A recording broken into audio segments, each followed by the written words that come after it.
Navi's International School. Trust assured for your child. A sprawling, safe and home-like campus for residential and day scholars. Call 7331 కానీ Nachavule cinema ఎప్పుడో 2008 లో వచ్చింది. అప్పటికంటే అందంగా ఉన్నారండి. లేదు మీ దయ, మీ అభిమానం. అమ్మ నేర్పించారా ఇలా మాట్లాడడం? అన్ని నేర్పించారా అంటే మేబీ మాటలు. ఏంటి ఈ మధ్య సాయిబాబా గారి గురించి మీరు ఏదో వీడియో చేశారు, ఆ వీడియో కాస్త వైరల్ గా మారి పోలీస్ కంప్లైంట్ వరకు వెళ్ళింది. ఏంటండి అసలు విషయం? సో వీళ్ళే నేర్పిస్తున్నారు ఎంత స్ట్రాంగ్ అవ్వాలి అని. నేను మాట్లాడింది కరెక్ట్ కాబట్టి నాకు అసలు భయం లేదు. ఇప్పటికీ కూడా మీరు షిరిడి వెళ్ళి చూస్తే అక్కడ వాళ్ళ బుక్స్లో రిజిస్టర్డ్గా చాలా నీట్గా రాసి ఉంటారు, ఈజ్ ఆఫ్ఘన్ ముస్లిం అని చెప్పేసి.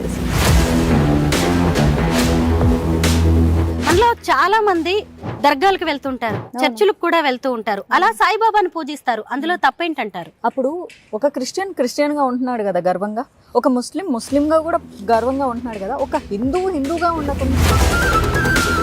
హిందువులు కాబట్టి హిందువులు ఈ దేవుణ్ణే మొక్కండి అని హిందువులుగా మనం వేరే వాళ్ళకి చెప్పే హక్కు మనకుందా? 100% ఉంది. ప్రపంచానికి విశ్వానికే నీతి చెప్పినటువంటి దేశం ఇది.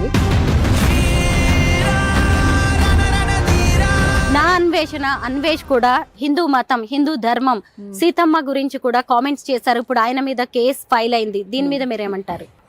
నేను లాస్ట్ మంత్ ఒక వీడియో చేయడం జరిగింది అతని మీద. నువ్వు రేపే చేసేస్తాను అంటున్నావు. సీతాదేవి తర్వాత ద్రౌపది ఏ టీషర్ట్లు వేసుకున్నంత రేపులు అయ్యాయి. అన్నిటికీ మించి ఆడవాళ్ల శరీర అవయవాల్ని సరుకు సామాన్లతో పోల్చడాన్ని మనం ఎలా చూడాలి? శివాజీ గారి వ్యాఖ్యల మీద మీ అభిప్రాయం ఏంటి? ఈ ఎపిసోడ్ మీద నేను ఒకే ఒక రోజు ఫేస్బుక్ లో నా ఒపీనియన్ షేర్ చేయడం జరిగింది. వెంటనే జనాలు వచ్చేసి ఓహో నీకు ఇప్పుకొని తిరగడం ఇష్టమా అన్నారు. బట్టలు వేసుకొని పోతే అయితే మరి పార్టీ వ్యవహారాల్లో పెద్దగా ఎక్కడ కనిపించరు మీరు? 3.5 years అంటే 2018లో జాయిన్ అయ్యా, 19లో కంటెస్ట్ చేసా, 2021 చాలా యాక్టివ్గా ఉన్నా.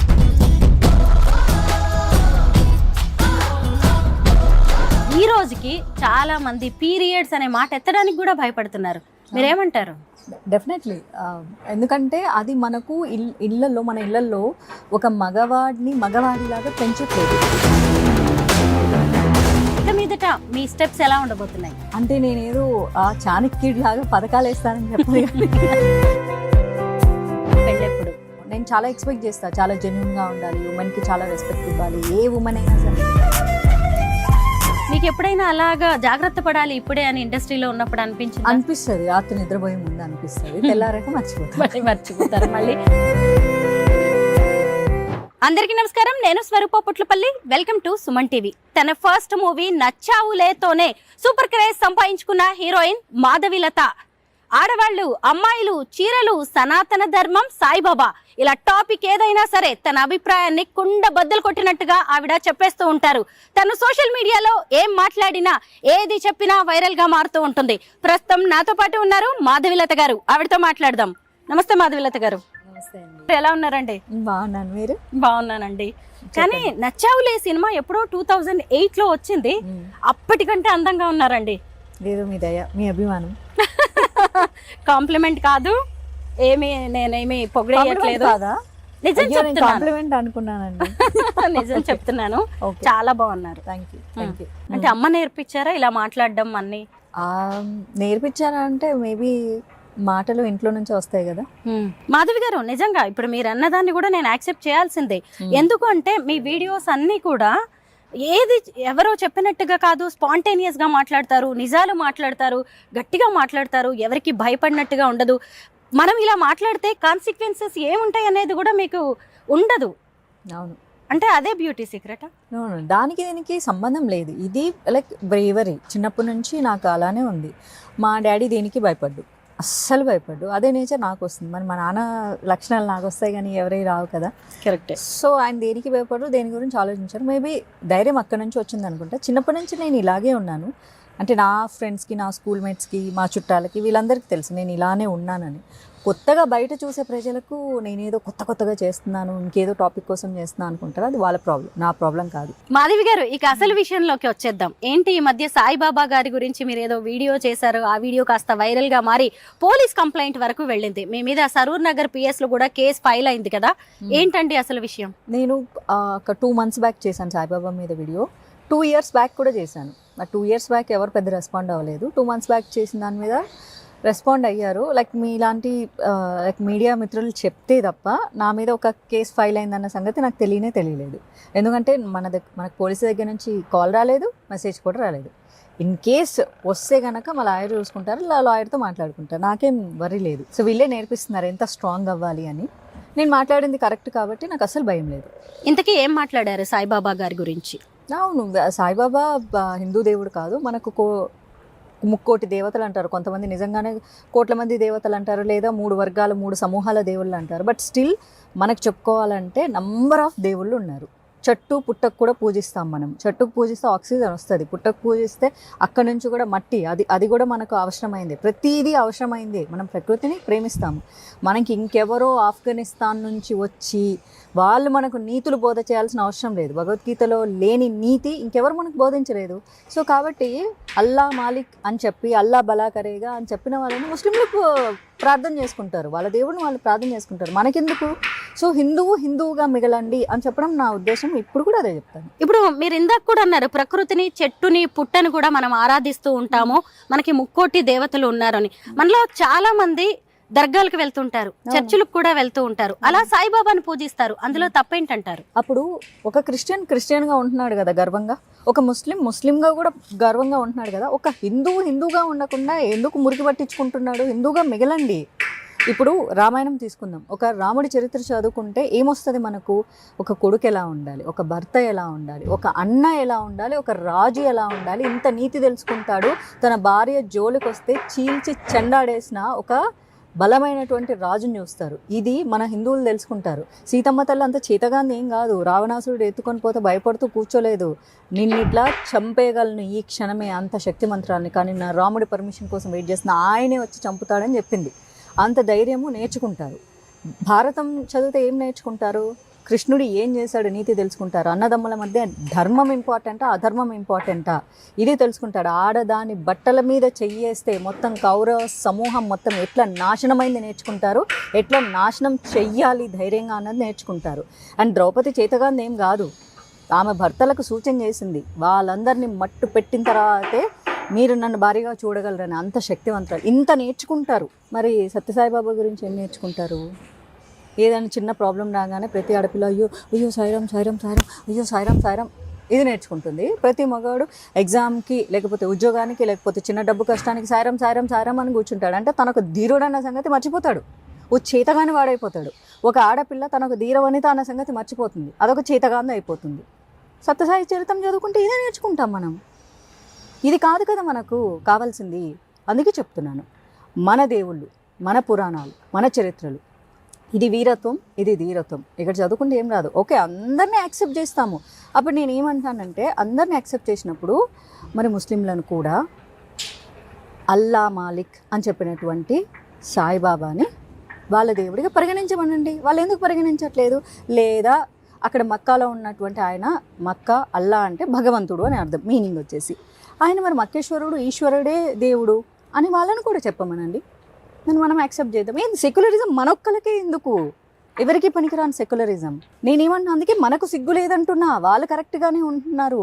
మనం పోతాం కదా చర్చికి కేక్ ముక్కల కోసం, మనం పోతాం కదా ద్రాక్షరసం కోసం, మనం పోతాం కదా యాక్సెప్ట్ చేసుకొని, మనం దర్గాలకు పోతాం కదా. ఎందుకు పోతాం దర్గాలకి? మన హిందూ ఆడవాళ్ళను చెరబట్టి మానభంగం చేసి చంపితే వాళ్లకు హజరత్ అనే ఒక అవార్డులు ఇస్తే వాళ్ళకు పోయి మొక్కుతున్నాము. అరే నా పూర్వీకుల్ని మానభంగం చేసి చంపారు, మీరు అంత గొప్పోళ్ళు అని చెప్పేసి వెళ్ళి మొక్కుకుంటున్నాము. మాకు కడుపులు రావట్లేదు, మాకు కాళ్ళు రావట్లేదు, మాకు మాయరోగం రావట్లేదు, అన్నీ మీరే తీర్చాలని చెప్పేసి వెళ్ళి మొక్కుకుంటారు. ఎందుకు? అదే మన దేవుళ్ళు ఉన్నారు కదా, మీరు హిందువులుగా మిగలండి అని చెప్తున్నా. హిందువులుగా ఉండండి అని చెప్పడమే తప్పైతే ఆ నేరం నేను 100 సార్లు చేస్తాను. మాధవి గారు, ఏ దేవుణ్ణి పూజించాలి, ఏ గుడికి వెళ్ళాలి, ఎక్కడికి వెళ్ళాలి, ఎవరిని ఆరాధించాలి అనేది కూడా వ్యక్తిగత స్వేచ్ఛకు సంబంధించిన విషయం. హిందువులు కాబట్టి హిందువులు ఈ దేవుణ్ణే మొక్కండి అని హిందువులుగా మనం వేరే వాళ్ళకి చెప్పే హక్కు మనకుందా? 100% ఉంది. ప్రపంచానికి, విశ్వానికే నీతి చెప్పినటువంటి దేశం ఇది కర్మభూమి. ఇక్కడ అదే అంటున్నారు కదా, ఎవరికి నచ్చిన దైవాన్ని వాళ్ళు పూజ చేసుకోవచ్చు. ఏ ఐడియాలజీ మీది? ఏ ఐడియాలజీకి ఏ దేవుడు లేరు చెప్పండి? ప్రతి ఐడియాలజీకి ఒక దేవుడు మనకే ఉన్నాడు కదా. నీకు శౌర్యం కావాలా, వీరత్వం కావాలా, లేకపోతే నీకు సరదా కావాలా, సంతోషం కావాలా, లేక చిన్నపిల్లల నేచర్ కావాలా, అన్ని రకాలైనటువంటి దేవుళ్ళు మనకే ఉన్నారు కదా. సో అసలు మేము దేవుణ్ణే నమ్మమబ్బా, మేము ఓన్లీ స్పిరిచువాలిటీ, మేము ఆత్మ సంబంధిత. చెట్టును మొక్కు, చెట్టు గాలిస్తుంది, ఆక్సిజన్ ఇస్తుంది, నీకు బ్రతికిస్తుంది. లేకపోతే నువ్వు లేవు. నింగి నేల నీరు నిప్పు గాలి అన్నిటిని మొక్కు. అదే కదా మనం గ్రాట్యూడ్ చూపించేది. నీకు ఏం తక్కువైందని ఒక ఆఫ్ఘనిస్తాన్ వాడు వచ్చి నీకేం నీతి చెప్తున్నాడు అని అడుగుతున్నా. నేను నిజం చెప్పే ప్రయత్నం చేస్తున్నా. నిజం చెప్తే మీకు నచ్చట్లేదు అంటే నేను జాగృతం చేసి పని చేస్తున్నాను.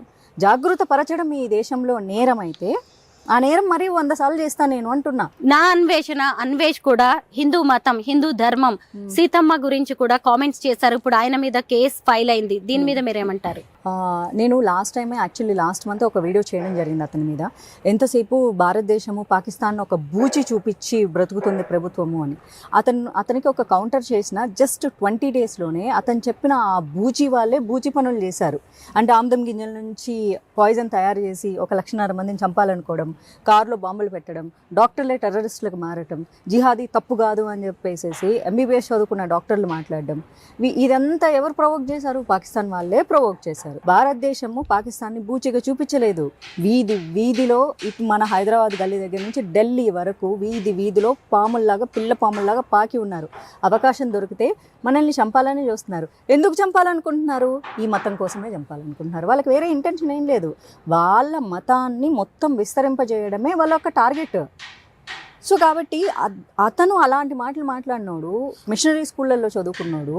మరి సీతమ్మ తల్లి మీద, ద్రౌపది మీద అలాంటి కామెంట్లు చేయక, అవి మిషనరీ స్కూళ్ళల్లో చెప్తారు. సీతమ్మ తల్లి టీషర్ట్ వేసుకుందా, ద్రౌపది టీషర్ట్ వేసుకుందా, ఎందుకు రేపులు చేశారు? సీతమ్మను ఎవరూ రేప్ చేయలేదు, ద్రౌపదిని ఎవరూ రేప్ చేయలేదు. అసాల్ట్ జరిగింది. ఎస్, వాళ్ళతో సీతమ్మ తల్లిని ఎత్తుకెళ్లారు, ద్రౌపది దేవి చీరను లాగారు. కానీ లాగుతుంటే అక్కడ ఆమె అలా పడిపోలేదు. శ్రీకృష్ణుడు వచ్చి కాపాడాడు. ఈ నీతి మనకు కూడా నేర్పించారు. సో కృష్ణుల్లా బతకమని చెప్పారు, అంతే తప్ప లాగుతున్న కౌరవుల్లాగా బతకమని చెప్పలేదు. సో ఇలాంటి వాళ్ళని ఫాలో అవుతున్నారు చూడండి, వీళ్ళని కొట్టాలి ఫస్ట్. ఎందుకంటే భారతదేశాన్ని కించపరిస్తే మన దేశంలో చెత్త ఉంది, ఎవరా చెత్త వేసింది? ఇలాంటి చెత్త ఎదవలే వేశారు. అవునవును, మన దేశం మొత్తం చెత్త ఉంది అని కామెంట్లు చేస్తున్నారు చూడు. ఇట్లాంటి ఎదవలు ఫాలో అవుతున్నారు. ఈ ఎదవలు ఫాలో అయినంత కాలం ఎదవలు మేము హీరోలమనే ఫీల్ అవుతూ ఉంటారు. సో ఇప్పుడు ఆ ఎదవ కూడా హీరో అనే ఫీల్ అవుతున్నాడు. నేను ఒక 6 months బ్యాకే ఈ బెట్టింగ్ యాప్స్ మీద అతను చేస్తే హీరో అన్నాడు కదా. ఆ రోజు కూడా నేను మీడియాకు ఒకటే సమాధానం చెప్పాను. అతని వీడియో ఓపెన్ చేస్తే చాలు, పాపలు పిచ్చులు ఆటగాడు అంటున్నాడు, మీరు కూడా వచ్చేయండి ఆట ఆడుకుందాం పిచ్చుల మీద అని ఒక అమ్మాయిని అబ్జెక్టిఫై చేస్తున్నాడు కదా. సో అతని ఫాలోవర్స్కి ఏం చెప్తున్నాడు? అరే నాలాగా మీరు పాపలతో తిరగాలి అంటే మీరు ఇట్లా ఫారిన్ కంట్రీ రావాలి, మీరు తొందరగా డబ్బులు సంపాదించాలి. మరి తొందరగా డబ్బులు సంపాదించాలంటే బెట్టింగ్ ఆడాలి కదా. ఏం చేస్తున్నాడు? ఒరే ఎదవా, ఎన్నిసార్లు చెప్పాలరా ఎదవ పనులు చేయొద్దని అన్నట్టుంది అది. ఇప్పుడు ఆడవాళ్ళు ఏ బట్టలు వేసుకోవాలి, ఎలా ఉండాలి, ఎక్కడికి వెళ్ళినప్పుడు ఎలాంటి జాగ్రత్తలు తీసుకోవాలి అనేది కూడా మగవాళ్ళు, అది కూడా సినిమా హీరోలుగా పేరు తెచ్చుకున్న వాళ్ళు చెప్తున్నారు. అన్నిటికీ మించి ఆడవాళ్ళ శరీర అవయవాల్ని సరుకు సామాన్లతో పోల్చడాన్ని మనం ఎలా చూడాలి? శివాజీ గారి వ్యాఖ్యల మీద మీ అభిప్రాయం ఏంటి? అలాగే ఆయనకి కౌంటర్ ఇచ్చారు అనసూయ. ఇప్పుడు ఆయన వీళ్ళిద్దరి మధ్యలోకి నాగబాబు గారు వచ్చారు. వీటన్నిటి మీద పెద్ద డిస్కషన్ జరుగుతుంది. ఈ ఎపిసోడ్ మీద మీ అభిప్రాయం చెప్పండి. ఈ ఎపిసోడ్ మీద నేను ఒక రోజు ఫేస్బుక్లో నా ఒపీనియన్ షేర్ చేయడం జరిగింది. వెంటనే జనాలు వచ్చేసి ఓహో నీకు ఇప్పుకొని తిరగడం ఇష్టమా అన్నారు. అంటే జనాలు ఏంటంటే అయితే ప్రకృతి లేకపోతే వికృతి, మధ్యలో ఇంకేది లేదనుకుంటారు. నాకు అన్నం ఇష్టం లేదంటే నేను వెళ్ళిపోయి వెంటనే గడ్డి తింటా అని కాదు దాని మీనింగ్. అంత విచక్షణారహితంగా ఉన్నటువంటి ఫస్ట్ ఆఫ్ ఆల్ ఈ ప్రజల గురించి నేను మాట్లాడదలుచుకోలేదు. ఇప్పుడు ఏదంటే కరోమంటే కప్ప కోపం, విడమంటే పాము కోపం, వాళ్ళకి వీళ్ళకి ఎందుకు? నా సొంత అభిప్రాయం చెప్పమంటే నేను చెప్తా. ఇక వాళ్ళ గురించి వీళ్ళ గురించి నేను మాట్లాడను. నేనే చాలాసార్లు వీడియోలు చేస్తాను, అమ్మాయిలు కొంచెం పద్ధతిగా బట్టలు వేసుకోండి, బట్ బీ మోడ్రన్. మీకు నచ్చింది మీరు స్లీవ్లెస్ వేసుకోండి, బ్యూటిఫుల్గా ఉండండి, కానీ అసహ్యంగా ఉండొద్దని నేనే చెప్తాను. ఎందుకంటే మనకు ఫస్ట్ ఇలా చూడంగానే వావ్ అనిపించాలి, అంతే తప్ప అనిపించకూడదు. మనకే అలా అనిపిస్తే మగోడికి అలా అనిపించడంలో తప్పలేదు. ఎందుకంటే చూస్తున్న మనకే ఇంకొక ఆడపిల్లని అలా చూడాలని అనిపించదు. మనకి చాలా యాక్వర్డ్గా ఉంటుంది. సో యాక్వర్డ్గా ఉండకుండా మీరు అందంగా వేసుకోండి, మోడర్న్గా ఉండండి. మీరు స్లీవ్లెస్ వేసుకుంటారా వేసుకోండి, టోన్ జీన్స్ వేసుకుంటారా వేసుకోండి, కానీ అసభ్యకరంగా ఉండదు. అవి కూడా కొంతమంది వేసుకుంటే చాలా స్టైలిష్గా ఉంటాయి. అండ్ మన పర్సనాలిటీ, నేను ఫ్యాషన్ డిజైనింగ్ చేశాను. డ్రెస్ కంఫర్ట్ అంటే ఏంటో తెలుసా? మన పర్సనాలిటీకి నప్పకుండా ఉండేవి, ఏదో మార్కెట్లో దొరికేవి మనం వేసుకోకూడదు. మార్కెట్లో వాళ్ళు వేసుకున్నారు కాబట్టి అది మన శరీరానికి సెట్ అవుతుందా లేదా? సరే నేను సన్నగున్నా అని అన్ని డ్రెస్సులు నాకు సెట్ అవుతాయి అంటే అవ్వవు. కొన్ని నాకు సెట్ అవుతాయి, కొన్ని నాకు సెట్ అవ్వవు. అవి మన బాడీ మీద అందంగా కనిపించాలి.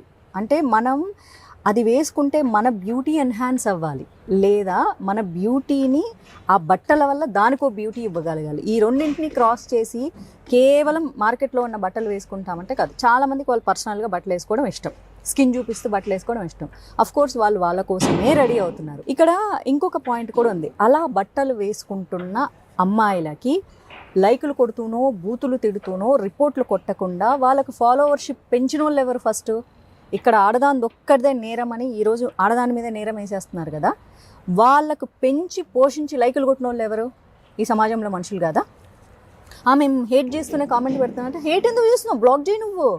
కాదు, ఈరోజు హేట్ చేయాలి, మళ్ళీ ఆ ఫోటో చూడాలి. రేపు హేట్ చేయాలి, మళ్ళీ అమ్మాయి పెట్టిన ఇంకో ఫోటో వీడియో చూడాలి. ఎందుకు? బ్లాగ్ కొట్టు, రిపోర్ట్ కొట్టు. అప్పుడు ఫాలోవర్సే పెరగరు కదా. అండ్ వాళ్ళు స్కిన్ షో చేస్తున్న కొద్దీ వాళ్ళు ఇన్ఫ్లుయెన్సర్గా పెరుగుతున్నారు. వాళ్ళు పెరిగిన తర్వాత వాళ్ళకి వెబ్ సీరియల్ వస్తున్నాయి, టీవీ ఛానల్లో ఆఫర్లు వస్తున్నాయి, వాళ్ళకి సినిమాలు ఆఫర్లు వస్తున్నాయి. వాళ్ళు స్కిన్ షో చేస్తేనే ఆఫర్లు ఇస్తున్నారు. ఓన్లీ తెర మీదే చెయ్యాలి అని చెప్పేసి ప్రొడ్యూసర్లు ఏం చెప్పట్లేదు కదా. ఇక్కడ ఎవరు పాత్రదారులు అవుతున్నారు? సమాజం పాత్రదారులు అవుతున్నారు. అండ్ వాళ్ళని నేను కొంతమంది ఫాలో అయ్యాను. వాళ్ళు స్టార్టింగ్లో శారీలు కట్టుకుండేవాళ్ళు, తర్వాత కొంచెం నడుము చూపించడం స్టార్ట్ చేశారు. దాంతో వాళ్ళకి ఫాలోవర్స్ పెరిగారు. దాని తర్వాత క్లీవేజ్ చూపించడం శారీనే తర్వాత క్లీవేజ్ చూపించడం స్టార్ట్ చేయగానే కొలాబరేషన్స్ పెరిగినాయి, షాప్ ఓపెనింగ్లు పెరిగినాయి, ఇన్ని వచ్చినాయి. అంటే దీనికి ఎవరు సహకరిస్తున్నారు? ప్రజలు సహకరిస్తున్నారు కదా. అంటే అలా చేస్తేనే మేము కొలాబరేషన్స్ షాప్ ఓపెనింగ్లు ఇస్తామని వాళ్ళు సెలబ్రిటీ వాళ్ళేమనుకుంటున్నారు? పొట్టకుట్టి కోసం ఓకే మాకు 4 డబ్బులు వస్తున్నాయి కదా, సో మనం కొంచెం గుడ్లిప్పితే మనకు ఆఫర్స్ వస్తున్నాయి కదా. నేను నిజంగా చీర కట్టుకొని ఉన్న రోజులు ఎవ్వరూ మనల్ని పట్టించుకోలేదు అనుకున్నారు కదా. అండ్ యాక్చువల్లీ అది నిజం. సో ఇక్కడ ఎంతమంది పాత్రలు ఉన్నాయి? ఆ అమ్మాయి ఒక్కదాన్నే పాత్ర ఉందా? ఇంకొంతమంది ఆడవాళ్ళు ఉన్నారు, చీరలే కడతారు కానీ ఓన్లీ బ్యాక్ షాట్లు తీసి పెడతారు. మాధవి గారు బీజేపీలో జాయిన్ అయ్యారు. సనాతన ధర్మం గురించి కూడా చాలా యాక్టివ్గా మాట్లాడుతూ ఉంటారు. అయితే మరి పార్టీ వ్యవహారాల్లో పెద్దగా ఎక్కడ కనిపించరు మీరు? 3.5 years అంటే 2018లో జాయిన్ అయ్యా, 19లో కంటెస్ట్ చేసా, 2021 చాలా యాక్టివ్గా ఉన్నా. తర్వాత ఫిజికల్గా గ్యాప్ తీసుకున్నా. అంటే ఫిజికల్ యాక్టివిటీస్, వాళ్ళ సభలకు వెళ్ళటం కానీ, మీటింగ్స్కి వెళ్ళటం కానీ, ఇలాంటి వాటికి గ్యాప్ తీసుకున్నాను పూర్తిగా. బట్ సోషల్ మీడియాలో ఎప్పుడూ యాక్టివ్గానే ఉంటాను నేను. సో పార్టీ వేరు, హిందుత్వం వేరు. ఎందుకంటే నా పుట్టుకతో హిందుత్వం వచ్చింది. పార్టీ అనేది పుట్టుకతో రాలేదు. బట్ మా ఫ్యామిలీ గ్రాండ్ పేరెంట్స్ ఉన్న దగ్గర నుంచి ఇది జనసంఘ్ పెట్టిన కాలం నుంచి ఫాలో అయ్యేవాళ్ళు. సో అది వేరు, ఇది వేరు. అది వంశపారంపర్యంగా బీజేపీ మీద అభిమానం, ఇష్టం అనేది వచ్చింది. కాకపోతే అప్పుడు మన ఇప్పుడు తెలుగు రాష్ట్రాలు, అప్పుడు ఆంధ్రప్రదేశ్ కాబట్టి అప్పట్లో ఇక్కడ లేదు, బీజేపీ లేదు. సో టీడీపీ పెట్టే వరకు మా తాతగారు కానీ మా అమ్మమ్మ కానీ ఓటేయలేదంట. ఇది మా ఇంట్లో వింటూ పెరిగా నేను. అండ్ సో ఆ ఫ్యామిలీ నుంచి వచ్చాను కాబట్టి ఆ పార్టీ, ఆ ideology is different. But BJP అంటే హిందుత్వ అంటే బీజేపీ అన్నది దాని నుంచి నాకు వచ్చింది కాదు. ఇది చిన్నప్పటి నుంచి మా అమ్మ నా మీద రుద్దింది. బలవంతంగా గుడికి పట్టుకెళ్ళి బలవంతంగా పూజలు చేయించి, బలవంతంగా ఉపవాసాలు ఉంచిపించి, ఇలా నాకు మా అమ్మ భక్తి మార్గాన్ని, హిందుత్వము అండ్ స్కూల్లో మనకు చిన్న గవర్నమెంట్ స్కూల్లో చదువుకున్నాను కాబట్టి రామాయణ మహాభారత చిన్న పాఠాలు చెప్తూ ఉండేవాళ్ళు.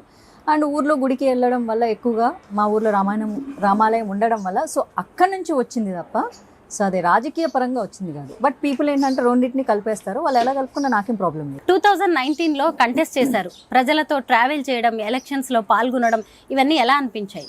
నాకు it was a happy time. నేను నా జాబ్ చేశాను, నా డ్యూటీ లాగా నేను చేశాను.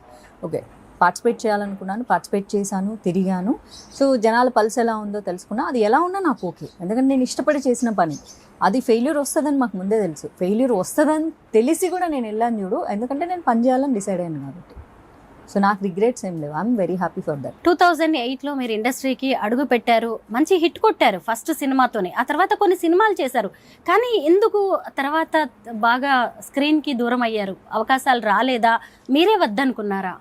రెండూ కాదు, కానీ నేను వద్దనుకోలేదు కాదు, అవకాశాలు ఎక్కువ రాలేదు కాదు, దాన్ని కరెక్ట్గా బ్యాలెన్స్ చేయలేకపోయా. అంటే రైట్ పిక్చర్ని పికప్ చేసుకోలేకపోయా. సో అంతే. దాన్ని ఇండస్ట్రీని, అందుకే నేను ఎప్పుడు ఇండస్ట్రీని బ్లేమ్ చేయలేదు, నన్ను నేనే బ్లేమ్ చేసుకుంటాను. నాకే సరిగ్గా పికప్ చేసుకోవడం రాలేదు, అంతే. ఇప్పుడు ఇండస్ట్రీలో చాలా అవకాశాలు ఉన్నాయి, మీరు చేయడానికి రెడీగా ఉన్నారు అంటే కూడా కొత్త ఆప్షన్స్తో, అవకాశాలతో ఉన్నారు. కానీ మరి మీరు రెడీయా? నేను రెడీనే. మళ్ళీ రీలాంచ్ అవుతాను. ఎలా చేద్దాం అనుకుంటున్నారు రీలాంచ్ అని? ఎలా అంటే లైక్ ఎప్పుడు నేను ఫస్ట్ నుంచి కూడా చెప్పాను, లైక్ వెబ్ సిరీస్ అయినా ఓకే, వెబ్ మూవీస్ అయినా ఓకే, మూవీస్ అయినా ఓకే, మంచి రోల్స్ చేయాలనుకుంటున్నాను. సో మంచి రోల్స్ వస్తే డెఫినెట్గా చేస్తాను. నేను కాంట్రవర్సీలో ఎప్పుడు ఉండను. ఇదిగో ఇలా కాంట్రవర్సీలో నన్ను లాగుతారు, అంటే ఈ భారతదేశంలో నాకు నిజంగా అర్థం కాదు. భారతదేశంలో ముస్లింలు స్వేచ్ఛగా వాళ్ళ కోసం ఒక సొంత రాజకీయ పార్టీ పెట్టుకొని ప్రచారం చేసుకుంటారు, ఎవరేమనరు. వాళ్ళ స్పీచ్లు మాట్లాడుకుంటారు, ఎవరేమనరు. వాళ్ళ నమాజులు చేసుకుంటారు, వాళ్ళ అల్లా గురించి మాట్లాడుకుంటారు, ఎవరేమనరు. అలాగే క్రైస్తవులు కూడా వాళ్ళ కోసం ఓ సొంత పార్టీలు పెట్టుకుంటారు, వాళ్ళు చర్చిల గురించి మాట్లాడతారు, ప్రతి హిందువుల ఇంటికి వచ్చి మతం మారమని ఫోర్స్ చేస్తారు, నాకు ఎవరేమనరు. అరే నేను 19A ఆర్టికల్ని ఉపయోగించుకొని చాలా సభ్యత అయినటువంటి భాషలో ఇలాగా సాయిబాబా గురించి ఒక నిజం చెప్పాను. నిజం చెప్తే కూడా కోపం వస్తుంది జనాలకి. స్వాతంత్రపు అండ్ వాక్ స్వాతంత్రపు హక్కును వాడుకోవద్దు అని నన్ను కాంట్రవర్షియల్లోకి పుల్ చేసి మాధవిలత ఈజ్ ఆల్వేస్ కాంట్రవర్షియల్ అంటారు చూడు. That is the issue. I'm not controversial, people are making it controversial. Cool sweetheart actually. Social మీడియాలో చాలా యాక్టివ్గా ఉంటారు, మంచి మంచి వీడియోస్ పెడుతున్నారు. అమ్మాయిలకైతే అడ్వైజులు మామూలుగా ఇవ్వట్లేదు. మరి ఎంతమంది ఫాలో అవుతున్నారో ఏంటో తెలియదు, కానీ మీరు ఏది పెట్టినా కానీ వైరల్ అవుతూ ఉంటుంది. అలాగే నెగిటివ్ కామెంట్స్ కూడా వస్తూ ఉంటాయి. మాధవిలత గారు వాటిని ఎలా ఫేస్ చేస్తూ ఉంటారు? అంతే, లైక్ మూడ్ అంతా నార్మల్గా ఉన్నప్పుడు నవ్వుకుంటాను వాటిని చూసి. మూడ్ స్వింగ్స్ అనేవి అమ్మాయిలకి చాలా కామన్గా ఉంటాయి కదా, హార్మోనల్స్ అప్ అండ్ డౌన్స్ అయినప్పుడు. లైక్ ఆ టైంలో మాత్రం కొంచెం కామెంట్స్ చేస్తానన్నమాట, వాళ్ళ మీద రియాక్ట్ అవుతా. మళ్ళీ నార్మల్ మూడ్ ఉంది అనుకోండి, ఓకే కూల్. మనకు హార్మోనల్ చేంజెస్ పీరియడ్ ఒకటి ఉంటుంది కదా 3 వీక్స్కి. ఆ 3 వీక్స్ ప్రశాంతంగా ఉంటా, లాస్ట్ వీక్ రియాక్ట్ అవుతాను. మళ్ళీ 4వ వారం వచ్చేసరికి ఓకే శాంతి. అయితే పిఎంఎస్ అనేది మీ విషయంలో చాలా సీరియస్ గా ఉంటుంది, చాలా ఉంటుంది. ఆ పిఎంఎస్ వచ్చింది అంటే ఆ మూడ్ స్వింగ్స్ కౌంటర్ బ్యాక్స్ పడిపోతూ ఉంటాయి సోషల్ మీడియాలో. రిమైనింగ్ టైం లైట్ తీసుకుంటాను, నేను చాలా లైట్ తీసుకుంటాను. బట్ ఎస్, కొంతమంది అమ్మాయిలు మాత్రం చాలా ఇన్స్పిరేషన్గా తీసుకున్నామని ఇన్స్టాగ్రామ్లో వాళ్ళ ప్రాబ్లమ్స్ షేర్ చేస్తుంటారు, ఇన్బాక్స్లో ఎక్కువగా. సో వాళ్ళకి సలహాలు ఇస్తుంటారు. చాలామంది లవ్ ఫెయిల్యూర్స్, చాలామంది లవ్లో స్ట్రక్ అయిపోయి లవ్ బాంబింగ్ లేకపోతే క్రమ్మింగ్ ఇట్లాంటి దాంట్లో బాధపడుతూ అక్క ఎట్లా డీల్ చేయాలి అని. ఇంకొంతమంది అక్క ప్రేమించాను కానీ వాడు వేరే అమ్మాయితో తిరుగుతున్నాడు అక్క, నాకు వదలాలని లేదు అలాగని ఉండాలని లేదు, ఇట్లాంటి ఒక కన్ఫ్యూజింగ్ స్టేట్ ఆఫ్ మూడ్. ఇట్లా చాలా మెసేజ్లు పెడుతుంటారు, వాళ్ళకి రిప్లైస్ ఇస్తూ ఉంటాను. మాధవి గారు, ఇప్పుడు మనం ఎలాగో పిఎంఎస్ గురించి మూడ్ స్వింగ్స్ గురించి మాట్లాడుకుంటున్నాం కదా, ఈ రోజుకి చాలా మంది పీరియడ్స్ అనే మాట ఎత్తడానికి కూడా భయపడుతున్నారు, మీరేమంటారు? డెఫినెట్లీ. ఎందుకంటే అది మనకు మన ఇళ్ళల్లో ఒక మగవాడిని మగవాడిలాగా పెంచట్లేదు, ఒక మగవాడు ఆడపిల్లలాగా ఎలా ఉండకూడదని చెప్పి పెంచుతున్నారు. సో ఒక తల్లి ఫస్ట్ మొదటగా తను ఒక ఆడది, తనకి తనే సిగ్గుపడిపోయి తనెందుకు సిగ్గుపడుతుంది, వాళ్ళ తల్లి అలా పెంచింది కాబట్టి. అలా కాకుండా ఇక్కడ అమ్మాయి అనేది నీతో పాటు కో ఎగ్జిస్టింగ్ క్రియేచర్ అని చెప్పి పెంచాలి. సో నువ్వు కో ఎగ్జిస్టింగ్ క్రియేచర్ అని చెప్పి పెంచట్లేదు. నువ్వెందుకు ఆడపిల్లలాగా ఏడుస్తున్నావు, నువ్వు ఏడవకూడదు. నువ్వెందుకు ఇలా ఎందుకు ఇట్లా కొంచెం ఇట్లా వయ్యారంగా మాట్లాడుతున్నావు, ఆడపిల్లలాగా మాట్లాడకూడదు. నువ్వు ఎందుకు ఇంత సెన్సిటివ్గా ఉన్నావు, ఆడపిల్లలాగా ఉండకూడదు. వాడు మగవాడు, వాడు బయటికి పోతాడు, ఎన్ని గంటలకైనా వస్తాడు, నువ్వు ఆడపిల్ల నువ్వు పోకూడదు. నువ్వు అట్లా కాదు, మన చెల్లిని అక్కని అట్లా పంపించకూడదు. ఇలా కాకుండా అరే బయట కూడా నీ అక్క చెల్లెలు లాంటి వాళ్ళ నువ్వు ప్రొటెక్ట్ చేయని చెప్పాలి. ఆడు తిరుగుతాడు నువ్వు తిరగకూడదు అని చెప్తున్నారు, కానీ బయట నీకు ఏమైనా పని మీద వేరే ఆడపిల్లలు కనిపిస్తే నువ్వు ప్రొటెక్ట్ చేయి. ఎందుకంటే తను కూడా నీ ఇంట్లో పెరిగిన లాంటి ఆడపిల్ల. ఎప్పుడు చెప్పాలి? 25 ఏళ్ళు వచ్చాక చెప్పకూడదు, ఆడికి 3 ఏళ్ళు ఉన్నప్పటి నుంచి చెప్పాలి. అప్పుడు చెబితేనే అవుతుంది. అన్నీ చెప్తూ ఉండాలి. ఇంట్లో అక్కో చెల్లో కజినో ఇంకెవరో ఉంటారు కదా, పీరియడ్స్ వస్తాయి, ఎందుకు వస్తాయి, దిస్ ఈజ్ సైకిల్, అది వస్తేనే పుట్టుకనేది అని చెప్పగలగాలి. ఇది అపవిత్రం కాదు, ఒక ట్యాబూనే. అంటే మన పెద్దవాళ్ళు యాక్చువల్లీ ఈ ట్యాబూ వెనక ఉన్న అసలు నిజం ఏంటి, ఆమెకి రెస్ట్ ఇవ్వాలి. ఆ 3 రోజులు ఆమె రెస్ట్ తీసుకుంటే తర్వాత మిగిలిన లేకపోతే 3-5 రోజులు రెస్ట్ తీసుకుంటే ఆ 25 రోజులు ఇంట్లో కుక్క పని చేస్తుంది తను. మళ్ళీ 5 రోజులు రెస్ట్ తీసుకుంటే ఆమె శరీరం బూస్టప్ అవుతుందని చెప్పేసి ఆమెకు రెస్ట్ ఇచ్చేవాళ్ళు. ఎందుకు సపరేట్ ప్లేట్ పెట్టేవాళ్ళు? ఫర్ హైజీన్ రీజన్స్, అంతే తప్ప అంటరాంతనం కాదు. అది ఆమెకి రెస్ట్ ఇచ్చేవాళ్ళు, పూజ చేయొద్దు ఎందుకంటే శరీరం అలసిపోతుంది, అన్ని డెకరేషన్స్ ఆమె చేసుకోవాలి కదా, ఇంటి పని చేయొద్దు ఎందుకంటే ఇంటి పని అంతా ఆమె చేస్తుంది కాబట్టి అలసిపోతుంది, తులసి మొక్క ఎందుకు ముట్టుకోకూడదు ఎందుకంటే ఆమె శరీరంలో హీట్ ఎక్కువగా ఉంటుంది, హీట్ ఎక్కువగా ఉంటే ఏ ఆకులైనా మాడిపోతాయి. This is simple science behind it. పచ్చళ్ళు ముట్టుకోకూడదు ఎందుకంటే పచ్చళ్ళు ఎప్పుడు జాడీ లాంటి చల్లటి ప్రదేశంలోనే ఉండాలి తప్ప హీట్ అయిన ప్రదేశంలో ఉండకూడదు. కాబట్టి ఆమె శరీరం ఇన్సైడ్ నియర్లీ 200 degrees 240 degrees అదే ఏదో అంటే మనకు వచ్చే 104కే తట్టుకోలేము, బట్ ఇంటర్నల్గా చాలా హీట్ ఎక్కువగా ఉంటుంది కాబట్టి వాటిని ముట్టుకోవద్దు. వీటన్నిటిని అంటరాంతనంగా భావించేసి దూరం పెట్టారు. ఎందుకంటే అంత సైన్స్ని మన భారతదేశంలో చంపేశారు. మన ఒక 4-5 జనరేషన్ల వెనక ఈ సైన్స్ ఉండేది, బ్రిటిష్ వాడు వచ్చాక ఆ సైన్స్ని చంపేశాడు. మనకు పిచ్చి సైన్స్ని నేర్పించాడు. ఆ ట్యాబు పెట్టుకొని ఇప్పుడు కూడా అదే అంటరాంతనము, అది అంటూ ఇది మహాపాపం అంటున్నాను. కాదు, అది రెస్ట్. అది మగపిల్లలకు కూడా నేర్పించాలి. బాబు చాలా మూడ్ స్వింగ్స్ ఉంటాయి, వాళ్ళ కోపం వస్తుంది, చిరాకు వస్తుంది, పని చేస్తే ఇంకా ఎక్కువ చిరాకు వస్తుంది. ఇప్పుడు మనం వర్కింగ్ ఇప్పుడు పీరియడ్ టైంలో కూడా వర్క్ చేస్తూ ఉన్నాము. బట్ దానివల్ల మాకేం కాలేదు కదా, ఏం కాదు. 35 ఏజ్ రాగానే నడుము నొప్పులు వస్తాయి, తలకాయ నొప్పులు వస్తుంది, వీక్నెస్ వస్తుంది, షోల్డర్ పెయిన్లు వస్తున్నాయి, అన్నీ వస్తాయి. పూర్వకాలం వాళ్ళు 80 ఏళ్ళు వచ్చినా అవ్వలు ఇంకా పని చేసుకుంటున్నారు. ఎందుకంటే వాళ్ళను ఆ 4 రోజులు అసలు ఏ పని చేయనిచ్చేవాళ్ళు కాదు. శారీరకంగా వాళ్ళకి రెస్ట్ దొరికింది కాబట్టి వాళ్ళు గట్టిగా ఉండేటోళ్ళు, మంచి ఆహారం తీసుకునేటోళ్ళు. మనకు పని చేస్తున్నాం, ఊరికే పైకి పని చేస్తున్నాం, కానీ ఎన్ని రోగాలు ఉండాలో లోపల అన్ని రోగాలు ఉంటున్నాయి. ఎందుకంటే we're not taking rest on periods.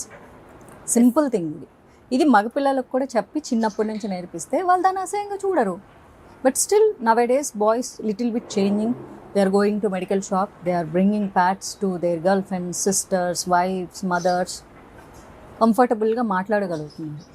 ఎందుకంటే సృష్టి ఎక్కడి నుంచే మొదలవుతుంది. సృష్టిని అసహించుకునే పని మగాడికి నేర్పేవు. మీరు ఇండస్ట్రీకి వచ్చిన టైంలో ఇక్కడ మనుషులు ఎలా ఉంటారు అనేది పెద్దగా ఐడియా లేకపోవచ్చు, కానీ రీఎంట్రీ ఇస్తాను, రీలాంచ్ అవుతాను అంటున్నారు కదా. ఇప్పుడు ఎవరినైనా ఎలాంటి సిచ్యువేషన్ అయినా ఫేస్ చేసేంత ధైర్యం మీకు వచ్చేసింది, ఆ మెచ్యూరిటీ కూడా వచ్చినట్టేగా కనిపిస్తుంది. ఇక మీదట మీ స్టెప్స్ ఎలా ఉండబోతున్నాయి? అంటే నేనేదో ఆ చాణక్యుడి లాగా పథకాలు వేస్తానని చెప్పదు, కానీ యాక్చువల్ నాకు అన్ని తెలివితేటలు లేవు. బేసిక్గా నాకు అన్నీ తెలివితేటలు ఉంటే నిజంగానే నేను పొలిటికల్గా క్యాప్చర్ చేసుకొని ఒక పవర్లో ఉండేదాన్ని. సినిమా ఇండస్ట్రీని గ్రాప్ చేసి ఒక కెపాసిటీనో, ఒక స్ట్రెంగ్తో ఒక 4-5 ఇల్లు, 4-5 కార్లు కొనుక్కునేదాన్ని. చాలామంది అనుకుంటారు నాకు చాలా తెలివితేటలు ఉన్నాయని. But very unfortunate fact is నాకన్నీ తెలివితేటలు లేవు. I'm like a normal other girl అంతే. కాకపోతే డీల్ చేయడం వచ్చు, అతి తెలివిగా మాట్లాడడం రాదు, కానీ అప్పటి వరకు అనుకున్నది మాట్లాడడం వచ్చు. ఇప్పుడు ఏంటంటే ఆ అనుకున్నది మాట్లాడడము హోల్డ్ చేసుకోవడం నేర్చుకున్నా. ఎవరితో ఎలా మాట్లాడాలి ఏంటి అనేది కొంత తెలిసినట్టుంది. తెలివిగా మాట్లాడడం నేర్చుకోలేదు. మాట అనాలి అంటే ఆ మూమెంట్కి హోల్డ్ చేసుకోవడం నేర్చుకున్నా. మాధవీలత తెలుగు అమ్మాయి, కానీ ఎడ్యుకేషన్ అంతా కూడా కర్ణాటకలో సాగినట్టుగా ఉంది. అసలు మీరు ఎక్కడ పుట్టారు, మీ బ్యాక్గ్రౌండ్ ఏంటి? నేను తెలుగు అమ్మాయే, కాకపోతే మా నాన్న రైల్వే ఎంప్లాయీ అయినందువల్ల నేను కర్ణాటకలో పుట్టా. మళ్ళీ ఆంధ్రాలోనే చదువుకున్నా, మళ్ళీ కర్ణాటక వెళ్ళి చదువుకున్నా. ఎందుకంటే మా డాడీ ట్రాన్స్ఫర్ అవ్వడం వల్ల అట్లా జరిగింది. మహారాష్ట్రలో పెరిగి సో అలా జరిగింది. కానీ ఎడ్యుకేషన్ ఎస్ ఆంధ్ర, కర్ణాటక ఈ 2 ప్లేసుల్లోనే అయింది. హీరోయిన్గా కొన్ని మూవీస్ చేసిన తర్వాత ఒక బ్రేక్ తీసుకొని మీరు యూకే వెళ్ళి ఫ్యాషన్ డిజైనింగ్ చేశారు కదా. ఎందుకు ఫ్యాషన్ డిజైనింగ్ అంటే ఇంట్రెస్టా మీకు? అలా కాదు, ఆ టైంలో నాకు 2010లో యాక్సిడెంట్ అయింది. అప్పుడు రెస్ట్ తీసుకోవాల్సి వచ్చింది. అండ్ నేను చాలా లావ్ అయిపోయాను. అప్పుడు 0 సైజ్ నుంచి కొంచెం బాగా లడ్డుగా అయిపోయా. అండ్ అది బ్రేక్ టైం నాకు. సో ఆ టైంలో ఖాళీగా ఉండకూడదు, ఏదో ఒకటి చదువుకోవాలని, ఏదో ఒకటి ఎందుకు మనకి ఇష్టమైందే చదువుకుందాం కదా అని చెప్పేసి ఫ్యాషన్ డిజైనింగ్ చేశాను. నిజంగా మీ వీడియోస్లో రీసెంట్గా నేను అబ్జర్వ్ చేస్తున్నప్పుడు చాలా క్యూట్గా, ప్రెట్టీగా కనిపిస్తున్నారు. కంటెంట్ విషయంలో కూడా చాలా కేర్ఫుల్గా ఉంటున్నట్టున్నారు. అలాగే మీ బ్యూటీ, అలాగే డైట్ ప్లాన్స్, ఈ సీక్రెట్స్ అన్నీ కొంచెం చెప్పండి మాకు. సీక్రెట్స్ ఏం లేవు. నేను మా ఇంట్లో చేసిన ఫుడ్డే తింటాను, మా అమ్మ చేసిన ఫుడ్ తింటాను అంతే. వంట చేస్తారా? చేస్తాను. అందరు అడిగే క్వశ్చనే అనుకుంటా, మళ్ళీ నేను అడుగుతున్నాను, పెళ్ళెప్పుడు? Marriages are made in heaven అంట. మళ్ళీ ఆ హెవెన్ నుంచి ఎవరన్నా వచ్చి చెప్తే జరుగుతుంది. ఎలాంటి అబ్బాయి కావాలి? మనిషి. కొన్ని క్వాలిటీస్ కోరుకుంటాం కదా అమ్మాయిలు. క్వాలిటీస్ అంటే ఏముండాలి? నాకున్న క్వాలిటీస్ సమాజంలో దొరకడం చాలా కష్టం, అందుకే దొరకట్లేదేమో. నాకు నచ్చిన వాళ్ళు నాకు దొరకట్లేదు, సో దొరికేటోళ్ళు నాకు నచ్చట్లేదు. బికాజ్ ఆ క్వాలిటీస్ రీచ్ అవ్వకనేమో. నేను చాలా ఎక్స్పెక్ట్ చేస్తాను, చాలా జెన్యూన్గా ఉండాలి, ఉమెన్కి చాలా రెస్పెక్ట్ ఇవ్వాలి. ఏ ఉమెన్ అయినా సరే, మన ఉమెనే కాదు బయట ఏ ఉమెన్ అయినా, ఆమె ఏం పని చేసుకుంటున్నా సరే ఒక వ్యభిచారికైనా చాలా గౌరవంగా ఆమె అని హుందాగా మాట్లాడేటటువంటి మనస్తత్వం ఆ మగవాడికి ఉండాలి. అండ్ మహిళలో ఈమె ఇండిపెండెంట్గా ఉండే లక్షణాన్ని అతను తొక్కేయకూడదు. అభిప్రాయాలకు తను వీలైతే, అంటే ఆమె ఒక దీపం అయితే దాన్ని నూనె పోయాలి తప్ప దాన్ని ఆపే ప్రయత్నం చేయకూడదు. ఇట్లాంటి క్వాలిటీస్ నేను చాలా కోరుకుంటాను. I don't no. Typical old school. అయినా బాగుంది వినడానికి మీరు చెప్తుంటే. చాలా మంది అబ్బాయిలు ఇప్పుడు ఇంట్రెస్టింగ్ గా వింటారు అనమాట, ఏం చెప్పారు, ఎవరు కావాలి, ఎలాంటి అబ్బాయిలు మనకున్నాయా ఈ క్వాలిటీస్ అని చెప్పి. రీలాంచ్ అవుదాం అనుకుంటున్నారు కదా, మళ్ళీ యాక్ట్ చేయాలనుకుంటున్నారు, ఎలాంటి క్యారెక్టర్స్ చేస్తారు? మళ్ళీ హీరోయిన్ గానేనా? అలా ఏం కాదు, నేను ఎప్పుడు కూడా చెప్పాను హీరోయిన్ గా చేయాలని కదా. హీరోయిన్ గా చెయ్యాలని ఆశ ఉంది, హీరోయిన్ గా చేశాను. But I want to play good roles అంతే. ఎలాంటి రోల్స్ అంటే అదే ఇది good కావాలి, roles ఎలాంటి గుడ్ రోల్స్ అంటే? అంతే, ఆ కథకి ఇంపార్టెంట్ ఉన్న రోల్ అంతే. ఏ హీరోతో యాక్ట్ అలా ఏం చేయాలనుకుంటున్నారు? లేదు, అలా కూడా లేదు. No roles. స్నేహితుడు ఆ సినిమాలో మీరు నానితో యాక్ట్ చేశారు. ఇప్పుడు నాని మంచి స్టార్ అయిపోయారు, కాంటాక్ట్ లో ఉంటారా? నేను ఎవరితో కాంటాక్ట్ లో ఉండను, మ్మ్. ఇప్పుడే కాదు అప్పుడు కూడా లేను. మూవీ చేసేటప్పుడు కూడా నేను కాంటాక్ట్ లో లేను. మ్మ్హ్మ్. మీరు యాక్ట్ చేసిన హీరోస్లో ఎవరు మీకు బాగా కంఫర్టబుల్గా అనిపించారు? వీళ్ళతో అయితే బాగుంటుంది జర్నీ అని కొన్నాళ్ళైనా ఎవరితోనైనా? ఎవరు? నేను ఎవరితో అటాచ్మెంట్ పెట్టుకోలేదు. మ్మ్. నాదంతా చాలా డిటాచ్డ్ వర్క్ మైండ్. పొద్దున్న సాయంత్రం దాకా పని చేసా వెళ్ళిపోయి మర్చిపోతా అంతే. ఎలా బిజీగా ఉంటారు? మీ డైలీ రొటీన్ ఎలా ఉంటుంది మాధవి గారు? నాకు నేను బిజీగా పెట్టుకుంటాను, నాకు సరిపోవు 24 hours. ఫ్యాషన్ డిజైనింగ్ కోర్స్ చేశారు కదా, Yeah. ఇప్పుడు కాస్ట్యూమ్స్ కూడా డిజైన్ చేస్తున్నట్టున్నారు. నాకు నేనే డిజైన్ చేసుకుంటా, ఎవరికి చేయను. అంటే ఎక్కువగా ఏ క్లోత్స్ అంటే అది మీకు ఫిట్ అవుతుందో వాటినే ఎక్కువగా ప్రిఫర్ చేస్తూ ఉంటారు. ఎగ్జాక్ట్లీ. సినిమా ఇండస్ట్రీలో ఎవరైనా అడుగుతూ ఉంటారా మిమ్మల్ని? లేదు, ఎందుకంటే నేను ఫ్యాషన్ డిజైన్ స్టైలింగ్ చేస్తానని ఎవరికి తెలియదు కదా. నేను నా వరకు నేను చేసుకున్నాను. I want to start A boutique. Plan చేశా, 2015లో ప్లాన్ చేశా, ఈ ఇయర్ కూడా ప్లాన్ చేశా.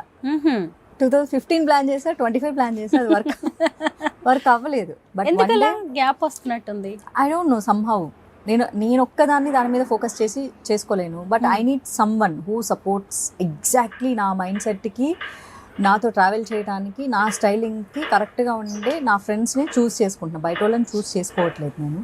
I very less friends. నాకు ఒకటే ఫ్రెండ్ ఉంది, సో తనతోనే ప్లాన్ చేసే కానీ తనకు అవ్వట్లేదు. బట్ ఏదో ఒక రోజు డెఫినెట్గా పెడతాను, నా బ్రాండ్ బయటకు వస్తుంది. మీరు కన్నడలో అంటే కర్ణాటకలో చాలా కాలం ఉన్నారు, కానీ సినిమాలు పెద్దగా అక్కడ చేసినట్లేరు. లేదు, నేను సినిమాల కోసం పోలేదు, నేను జాబ్ కోసం వెళ్ళాను కదా. ఏం జాబ్ చేశారు? బెంగళూరులో 2015 నుంచి ఐ వాజ్ డూయింగ్ జాబ్. సినిమాలు చేయకుండా ఎలా బతుకుతాను అనుకున్నారు? అదే income source. I was doing job. Officially నేను ట్యాక్స్ కడతాను నా శాలరీ నుంచి. ఏం జాబ్ చెప్పచ్చు కదా. ఐ వాజ్ ఇంటూ ఐటీ కదా, ఎప్పటి నుంచో ఐటీలో ఉన్నారా? చాలా ఎల్ఎల్బి కూడా తెలుసు. చేస్తున్నట్టున్నారు. అది అప్పుడు చదువుకునేటప్పుడు, అంటే Not yet మధ్యలో finished. మధ్యలో ఆపేశారు నాకు ఎల్ఎల్బి. నచ్చలేదు లాలో లా కనిపించలేదు. లాలెస్ అనిపించిందా? ఎస్ ఇంట్రెస్టింగ్ గా అనిపించలేదు, ఆపేశారు. సాఫ్ట్వేర్ ఫీల్డ్ లో ఉన్నారు 2015 నుంచి. ఎస్ ఓ నైస్. అయితే చాలా బిజీగా 3 ఉన్నట్టే. కంపెనీస్ షిఫ్ట్ అయ్యాను. అది ప్రపంచానికి చెప్పాల్సిన అవసరం లేదు. బికాస్ ఇప్పుడు సినిమా చేస్తే సినిమా అనేది ప్రపంచం చూస్తుంది, సోషల్ మీడియా ప్రపంచం చూస్తుంది. Correct. ఇలా మీ ఇలాంటి వాళ్ళు ఎవరైనా అడిగినప్పుడు ఏం చేస్తున్నానంటే జాబ్ చేస్తున్నాను అని చెప్తాము. సో దాన్ని తీసుకొచ్చి ప్రపంచం మొత్తంకి నా ఇంట్లో వాళ్ళకి తెలిస్తే చాలు, నా ఫ్రెండ్స్కి తెలిస్తే చాలు కదా. నేను ఐటీ కట్టేటప్పుడు నా ఆడిటర్కి తెలిస్తే చాలు కదా, ఊరందరికి తెలియాల్సిన అవసరం లేదు కదా. మాధవి గారు, అసలు లైట్స్, కెమెరా, యాక్షన్, అలాగే సినిమా ఇండస్ట్రీ నుంచి మీరు ఒకేసారి ఐటీ ఫీల్డ్ వైపు వెళ్ళి జాబ్ చేయడం అంటే ఎలా ఉంది? బాగుందా మీకు అదంతా? బాగేం లేదు, నాకేం ఇష్టపడి వెళ్ళలేదు. It's for just bread and butter అంతే, బతకాలి కదా. రియల్లీ? అంతే. మళ్ళీ ఎందుకు ఇండస్ట్రీలో డబ్బులు కుక్కని కొడితే రావు, డబ్బు చెట్లకు కాయవు. This a simple thing. చాలా మంది అంటారు కుక్కని కొడితే డబ్బులు రాలుతాయి, చెట్టుకి డబ్బులు కాస్తాయి, ఎవరో జనాలు ఇచ్చేస్తారు. ఎవరు రారు. మన పని మనమే చేసుకోవాలి, మన తిండి మనమే తినాలి. సో నా కష్టం నేను చేస్తే, నా కంపెనీ నాకు శాలరీ వేస్తే, మా అమ్మ వండి పెడితే నేను తింటాను. ఇది నిజం. ఈ నిజం చాలామందికి డైజెస్ట్ అవ్వని వాళ్ళని ఒప్పించడానికి నేను ఇక్కడ లేను. ఎందుకంటే నేను నా కోసం ఉన్నాను, ఎవరి కోసం లేను. నేను నా కోసం, నా ఫ్యామిలీ కోసం ఉన్నా. నాకు ఏదైనా చెప్పాలనిపిస్తే మన సోషల్ మీడియాని వాడుకొని జనాలకు చెప్తాను. That's it. మాధవిలత సినీ ఇండస్ట్రీలో ఒక హీరోయిన్ గా, యాక్ట్రెస్ గా మంచి పేరు తెచ్చుకున్నారు. అలాంటి మాధవిలతకి అవకాశాలు లేకపోవడమా, లేదంటే ఉన్న వాటిని సరిగ్గా ఉపయోగించుకోలేక బ్రెడ్ అండ్ బటర్ కోసం జాబ్ చేయాల్సిన పరిస్థితి? నేను జాబ్ చేస్తున్నానండి, నేను అడుక్కుని తినట్లేదు. బాగుందండి, జాబ్ చేయడం గ్రేట్ థింగ్ కదా. అదే అంటున్నా. నేను ఏదో కష్టపడిపోయి, పాపం చాలా మంది కష్టపడ్డట్టు చెమట వచ్చి ఎంతో కష్టాలు పడి వాళ్ళ లైఫ్ని లీడ్ చేస్తుంటారు. వాళ్ళందరికంటే నేను గాడ్కి చాలా థ్యాంక్ఫుల్. నేనేం అంత కష్టపడి చేయట్లే. ఓకే, నా ఫ్రెండ్స్ దగ్గర ఫీల్ అయ్యా ఫ్యూ ఇయర్స్ బ్యాక్, నిజాయితీగా ఉంటే ఎవ్వరు పని ఇవ్వరు, మనకి నిజాయితీగా ఉంటే అసలు డబ్బులే రా అంటే, నేను ఎందుకు అలా అనుకుంటావు, నువ్వు మంచిగా చదువుకున్నావు కదా, మన కంపెనీలో చేసుకో అన్నారు. ఓకే ఫైన్, నేను బయట వాళ్ళ దగ్గర ఎప్పుడు లేదా, నా ఫ్రెండ్స్ కంపెనీస్లోనే నేను వర్క్ చేస్తాను. But I work from home. నేను మళ్ళీ ఆఫీసులకు వెళ్ళి కూడా పని చేయను. ఓకే, దీపం ఉన్నప్పుడే ఇల్లు చక్కబెట్టుకోవాలని చాలా మంది హీరోయిన్స్ కావచ్చు, యాక్ట్రెస్లు అనుకుంటూ ఉంటారు కదా. మీకు ఎప్పుడైనా అలాగా జాగ్రత్త పడాలి ఇప్పుడే అని ఇండస్ట్రీలో ఉన్నప్పుడు అనిపిస్తుంది. రాత్రి నిద్రపోయే ముందు అనిపిస్తుంది, తెల్లారాక మర్చిపోతారు మళ్ళీ మామూలే. మీలాగా చాలా మంది హీరోయిన్స్, సినిమా ఇండస్ట్రీ ప్రముఖులు పార్టీల్లోకి వస్తున్నారు, కానీ ఆ తర్వాత ఎక్కువ రోజులు అక్కడ ఉండలేకపోతున్నారు, మళ్ళీ వాళ్ళ దారిన వాళ్ళు వెళ్ళిపోతున్నారు. ఎందుకు రాజకీయాల్లోకి ఎంట్రీ ఇస్తున్నారు, ఎందుకు వాళ్ళు వెళ్ళిపోతున్నారు అనేది కూడా తెలియట్లేదు. మేబీ ఒక 2-3 విషయాలు నేను అబ్జర్వ్ చేశాను. ఫస్ట్ ఏంటంటే, సెలబ్రిటీస్ ఇలా పాలిటిక్స్లోకి వస్తే చాలా ఎక్కువ వాల్యూ, ఇంపార్టెన్స్ ఇచ్చి రెడ్ కార్పెట్ వేస్తారు, సో అని చెప్పేసి వస్తారు. ఆనెస్ట్లీ నేను అందుకు రాలేదు. ఎందుకంటే నేను చాలా సంవత్సరాల నుంచి అబ్జర్వ్ చేస్తూ ఉన్నాను ఎట్లా ఉంటుంది ఇక్కడ వీళ్ళది అని చెప్పేసి. సినిమా ఇండస్ట్రీ అనేది రెడ్ కార్పెట్, రాజకీయం అన్నది రెడ్ కార్పెట్ అయితే కాదు. అలా వచ్చినప్పుడు సినిమా ఇండస్ట్రీలో దక్కినంత గౌరవం రాజకీయంలో వాళ్ళకి దక్కదు, అంత విలువ వాళ్ళకు ఉండదు. సో ఉండని కారణంగా కొన్నాళ్ళు ఉండేసేసి ఆ విలువ లేకపోతే వాళ్ళు ఉండలేరు కాబట్టి వాళ్ళు వెళ్ళిపోవడం జరుగుతుంది. అండ్ పోస్ట్ కూడా ఏం పెద్దగా ఇవ్వరు. సో ఏ పోస్టు లేకుండా, ఏ విలువ లేకుండా ఉత్తగా ఏదో కార్యకర్తలాగా ఉండడం సెలబ్రిటీస్కి ఇష్టం ఉండదు. సో ఆ కారణం చేత వాళ్ళు వెళ్ళిపోతూ ఉంటారు. అండ్ ఇంకొకటి వచ్చేసేసి, డబ్బు అనేది వీళ్ళదే కరిగిపోతుంది తప్ప పార్టీ వాళ్ళని పిలిచి డబ్బులు ఇచ్చే పరిస్థితి ఉండదు. ఏదో క్యాంపెయిన్కి, స్టార్ క్యాంపెయిన్గా వెళ్తే కావాలంటే డబ్బులు ఇస్తారేమో, కానీ పార్టీలో వచ్చినప్పుడు పార్టీలో కూలోళ్ళుగానే ఉంటారు తప్ప సెలబ్రిటీస్గా ఉండరు. సో ఈ రీజన్లు సరిపోతాయి వెళ్ళిపోవడానికి. బట్ నేను వచ్చింది వాళ్ళు ఏదో మెచ్చి మేకతోలు కప్పేస్తారు, రెడ్ కార్పెట్లు వేస్తారు అని రాలేదు. నేను వచ్చింది జనాలకి ఏమన్నా మంచి చేద్దాము, దానికి రాజకీయం హెల్ప్ అవుతుందని వచ్చాను. వచ్చినప్పుడు ఓకే, నాకు ఎమ్మెల్యే సీట్ వచ్చింది, నేను కష్టపడి పనిచేశాను, ఎలక్షన్ ట్రీ తెలుసుకున్నాను, నేను హ్యాపీ ఫీల్ అయ్యాను. నా బాధ్యతగా నా వాయిస్, నాకున్న కేపబిలిటీ, నా వాయిస్, నా నాలెడ్జ్, నేను ఓకల్గా స్ట్రాంగ్, నేను అదే జాబ్ చేస్తున్నా ఇప్పటికీ కూడా. అందుకే పబ్లిక్ ఈవెంట్స్కి నేను ఫిజికల్గా వెళ్ళడం మానేశాను. అంటే ఒక మనిషి మళ్ళీ దీన్ని కూడా బూతులు మాట్లాడతారు, ఫిజికల్ యాక్టివిటీస్ మానేసిన అంటే దాన్ని కూడా బూతులు. సో అంటే నేను ఒక మనిషిగా అక్కడికి వెళ్ళట్లేదు. ఇది తెలుగులో చెప్తే ఇంక అంతే, నేను ఒక మనిషిగా అక్కడికి ఈవెంట్లకు నడిచి వెళ్ళట్లేదు, ఉండట్లేదు, అపియర్ అవ్వట్లేదు. అంటే పాలిటిక్స్ లో కంటిన్యూ అవ్వాలనుకుంటున్నారా, ఇక చాలరా బాబు అనుకుంటున్నారా? నేను అలా ఏం అనుకోలేదు కదా, నేను ఇప్పటికీ చెప్తా, ఐఎమ్ స్టిల్ ఇన్ బీజేపీ. నాకు బేసిక్గా ఏదైనా ఒకటి పట్టుకుంటే వదిలేసి అలవాటు లేదు. ఏదైనా కానీ, ఒక ఫ్రెండ్ అయినా, ఒక వస్తువు అయినా, ఒక డ్రెస్ అయినా, ఒక పార్టీ అయినా, ఒక సినిమా అయినా చాలా ఇష్టపడి తీసుకుంటాను నేను. వదిలేయడం అన్నది నా జీవితంలో అంత ఈజీగా జరగదు. అది జరిగింది, నాకు అక్కర్లేదురా బాబు అంటే నేను అఫీషియల్గా రిజైన్ చేస్తాను. నేను బీజేపీ నుంచి తప్పుకుంటున్నానని ఒక లెటర్ సబ్మిట్ చేసి బయటకు వస్తాను. అది నా సొంత అభిప్రాయాలకే వస్తాను తప్ప వాడన్నాడు, వీడన్నాడు, నన్ను ఇంకేదో అన్నాడు అని చెప్పేసి నేను బయటికి రాను. ఎందుకంటే నాకు విలువ ఇవ్వమని నేను ఈ రోజు వరకు పార్టీలో ఎవరిని వెళ్ళి అడుక్కోలేదు. కాబట్టి నాకు విలువ ఇవ్వట్లేదు అని నేను ఏడవలసిన అవసరం నాకు ఏ రోజు రాలేదు.